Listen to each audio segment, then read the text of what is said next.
Сәлеметсіздер ме? Қалдарыңыз қалай? Менің каналыма қош келдіңіздер. Бүгін сіздермен бір ерекше тағамның рецептімен бөліскім келеді. Бұны үйде ет жоқ кезде кешкі асқа, балаларға пирожкидің орнына пісіріп беруге болады. Біріншіден, мұнда картопымызды пісіріп аламыз суға. Бұл жерде менде бір 5 картоп. Осыны суға пісіріп, суын төгіп, енді кішкене суытып қояйын. Картопымыз суығанша капустамызды турап алайық.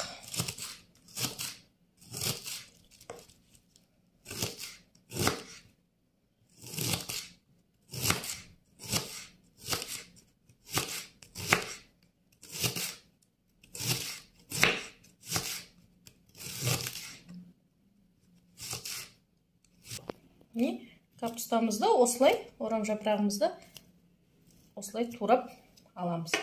Енді капустамызды қоя тұрайық. Енді сәбізімізді өткізгіштен өткізіп аламыз.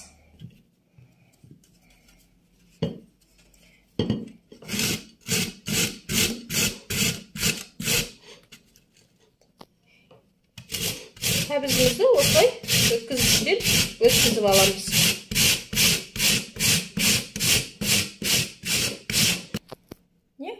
Сәбізімізді осылай өткізгіштен өткізіп аламыз. Енді бір пиязымызды алып, оны турап аламыз.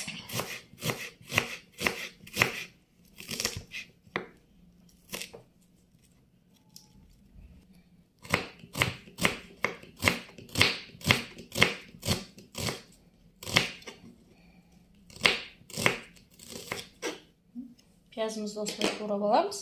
Енді осының барлығын табамызда май қыздырып қуырып аламыз. Табамыз қызыды. Енді осыған майымызды құяйық. Осының үстіне бірінші пиязымызды сабалайық.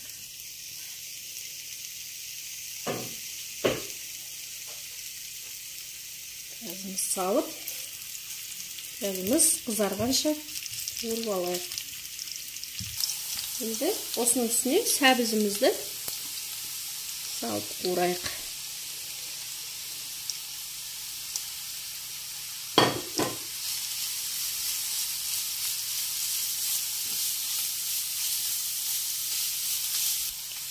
Сәбізіміз қуырылды.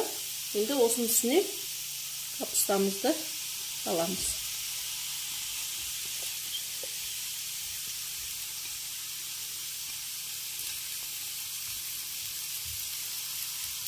Енді осыларды жақсылап қуырамыз.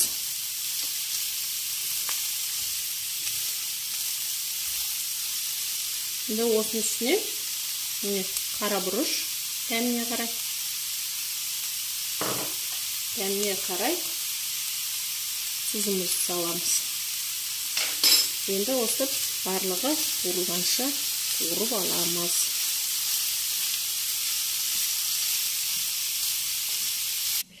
Картопымыз әбден суыды. Енді осы картопымызды езіп аламыз. Картопымызды осылай жақсылап езіп аламыз.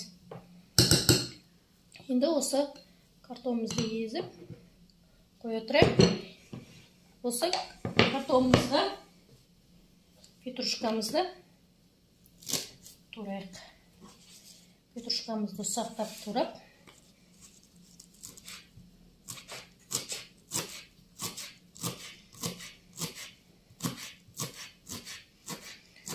өте дәмді тамақ, өзі ерекшелігі, барлығы сүйсініп жейді үйде бұл тамақты.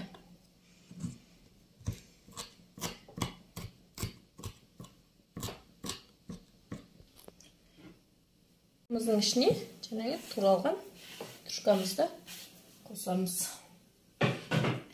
Дәміне қарай кішкене тұз қосып жүрейік. Тұз және де бір жұмыртқа қосамыз. Енді осыны кішкене жақсылап араластырып алайық.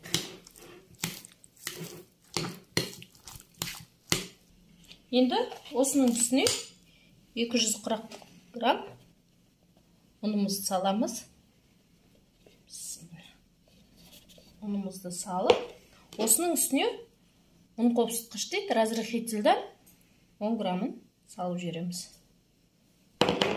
Енді барлығын жақсылап араластырып аламыз.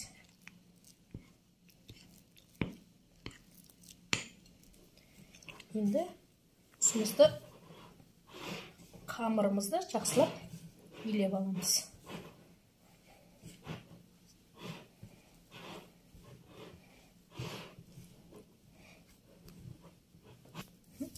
Осылай қамырымызды билеп аламыз. Капустамызды сәбіз бәрі жақсы қуырылды. Енді бұны кішкене суытып аламыз.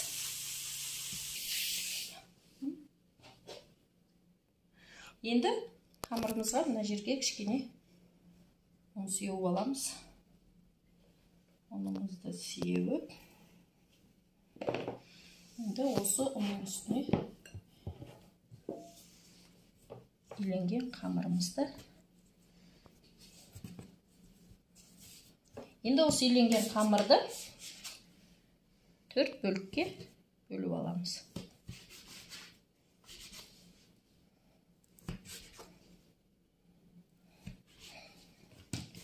Төрт бөлікке бөліп, төртеуін домалақтап аласыздар.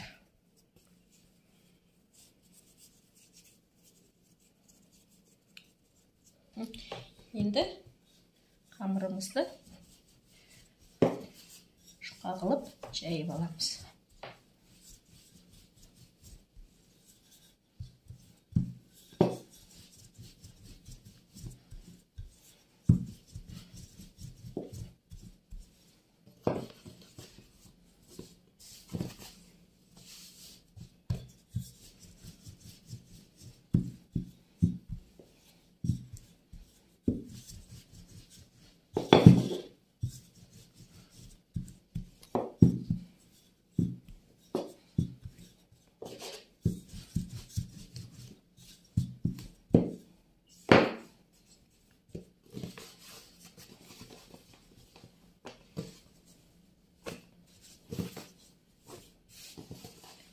Қамырымызды осылай жұқа қылып жайып аламыз. Енді осы қамырымыздың ортасынан екіге бөлеміз. Қамырымызды екіге бөліп, осыған жаңағы піскен салмамызды, капустамызды саламыз. Ет жоқ кезде дайындасаңыздар, өте кешкі асқа дайындасаңыздар, өте дәмді.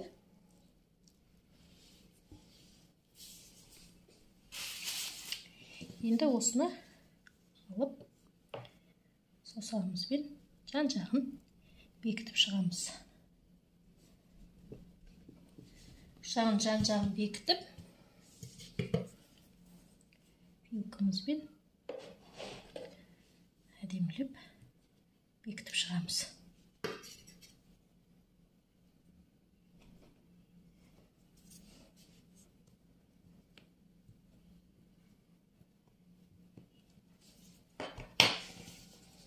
Тура солай екінші жағында осылай бекітіп шығасыздар.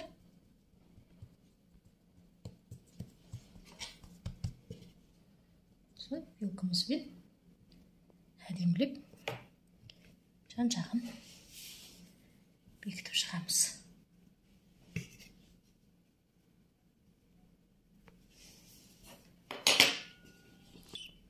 Енді тақтайдың үстіне ұнымызды сеуіп, осы тақтайдың үстіне келесісін жасағанша жинап отырамыз. Барлығын осылай жасап аламыз. Енді табағымызды қыздырып, майымызды қуырып аламыз.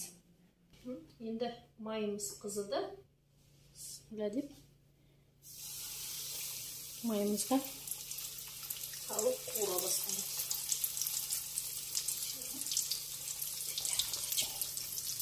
Табам кішкентай екен, бір-бірден қуырсын. Екі жағын қызарғанша қуырасыздар. Екінші жағы қызарды, енді екінші жағын аударып, осылай қызарғанша қуырып аламыз. Міне, әбден қуырылып болды, енді түсіріп аламыз. Не? Бір ерекше жасалған тамағымыз дайын болды. Бұның енді ерекшелігі қамырды картопқа илеп, не? Осылай өте дәмді пирожки қыптап балаларға беруге болады жасап. Кешкі тамаққа да осылай істеп әзірлеулеріңізге болады. Өте дәмді шығады. Үйде жасап көрсеңіздер болады. Енді менің рецебім ұнап жатса, лайк басып, комментарий қалдырып, подписка жасауды ұмытпаңыздар. Көп рахмет сіздерге. Сау болыңыздар.